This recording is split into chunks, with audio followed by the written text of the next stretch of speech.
Hello students, I'm Bindi Desai from Saraswati International Academy and will be teaching you 8th English Medium Science Chapter 17 Stars and the Solar System Part 4.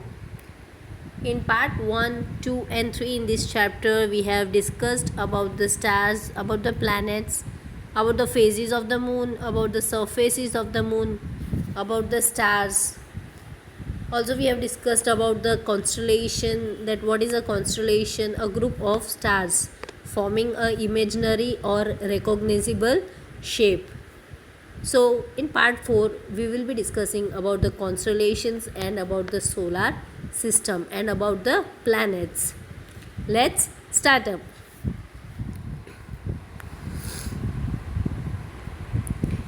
In part 3 we discussed about the Ursa Major. It is a constellation which is actually visible during the summer time, and it is also known as Big Dipper. Even the pole star can be identified through it. Ursa Major moves around the pole stars. Here how the picture is given, how the shape of a ladle or a spoon can be seen. I am talking about a Ursa Major, which is also known as a Big Dipper or a Great Bear. We have learned in our 6-7 standards, remember, about the constellation and different names of the constellation. So the shape of the Big Dipper is like a ladle or a dipper with the 7 prominent stars. Also there are 3 stars in the handle of the ladle. See, can you see it, how they are the 3 stars? 1, 2 and 3. And this forms like a spoon shape or a ladle. So next constellation we will be learning is about the Orion. Orion is also the most magnifying constellation in the sky. It is seen during the winter season in the late evening. See the difference between the Ursa Major or Big Dipper. Big Dipper is seen in which season? It is seen in the summer time. And about the Orion, Orion constellation is generally seen in winter season. It has 7 to 8 stars. Orion has 7 to 8 stars. See, a picture is given here. 3 stars are in the middle and 4 stars form a quadrilateral. It has 7 or 8 stars. I am talking about Orion constellation. And the 3 stars represent the belt of the hunter. See, a beautiful picture is given. A Orion constellation, how the 3 stars are indicating the belt of the hunter, and the 4 other bright stars are arranged in the form of a quadrilateral.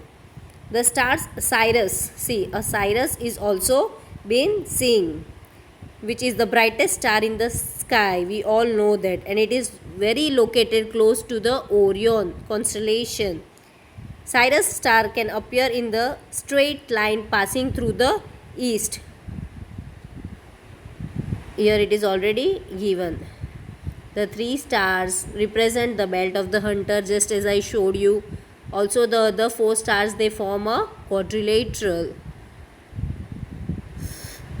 Now the next is Cassiopeia. We learned about Big Dipper, we learned about Orion. The next is Cassiopeia. Cassiopeia is also another prominent constellation in the northern sky. It is visible during the winter in the sky. Also, its shape is like W or M. It has 5 stars in the middle. Also, it is generally seen in the northern sky in which season? In the early winter season. The shape is like W or M.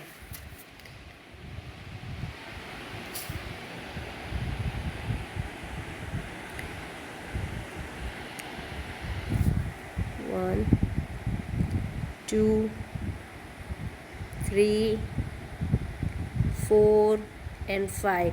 This is actually a shape of let's again revise the Cassiopeia.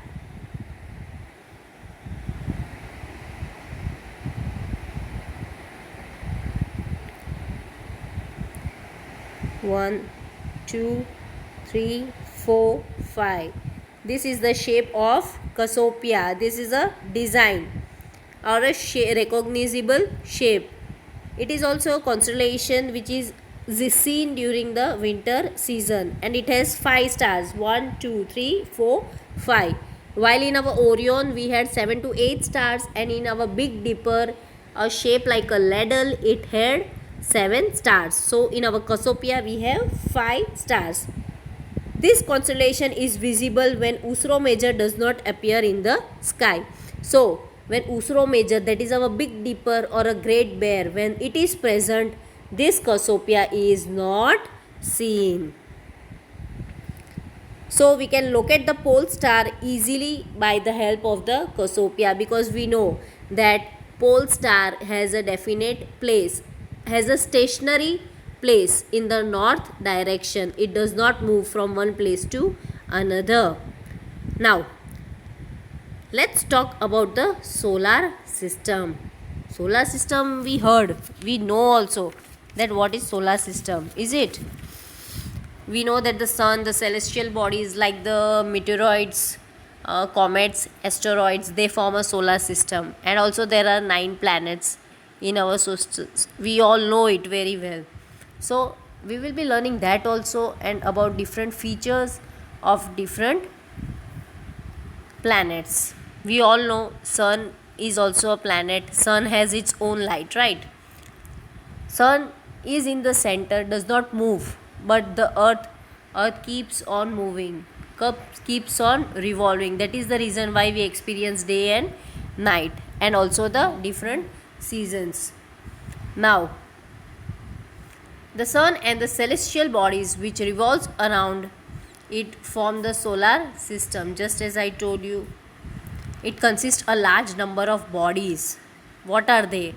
Planets, comets, asteroids and meteoroids. The gravitational attraction between the sun and these objects keeps them revolving around it. So everyone keeps on moving in their own axis, in their own orbit, or in the path. The in between we have the sun. We also know different planets, how they are arranged, which is the nearest planet, which is the farthest planet, which is the largest planet. That only we are going to discuss it. The earth, as you know, also revolves around the sun. Yes, that is the reason we experience day and night, just as I told you. It is a member of the solar system. It is a planet. There are 7 other planets that revolve around the sun. See, even Pluto was a planet, which is not given in our book. Pluto was also known as dwarf planet. What was it known as? DWARF, dwarf or black planet. But this planet is not considered now in our solar system, because that planet was very far away from the sun. So the light was very less at this planet. The light was not properly reaching to the Pluto planet. So the Pluto is not considered a planet. So let's start it. The 8 planets in the order of the distance from the sun. We have sun in the middle. Then we have Mercury next to it. Then we have Venus. Then we have the Earth, which keeps on moving. Then we have the Mars. Then after Mars we have the Jupiter, which is the largest planet, we can say. Then we have the Uranus. Saturn has the rings on it. Then we have Uranus and the Neptune. So which is the farthest planet? Neptune. And which is the closest planet, we can say? We have Mercury.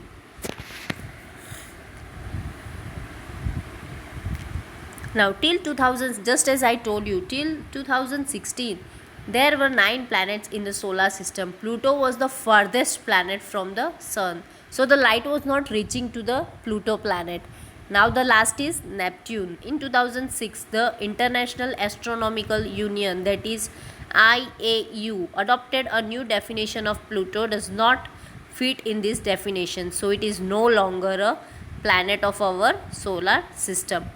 Here different planets that we have discussed the names: Mercury, Venus, Mars, Earth, Jupiter, Saturn, Uranus and Neptune. This point wise we will be discussing it. We will be learning about the different features of every planet. See, Earth has a life. We can exist on Earth. Why? Because we have atmosphere, we have water, we have living proper place. The land is cultivative and proper.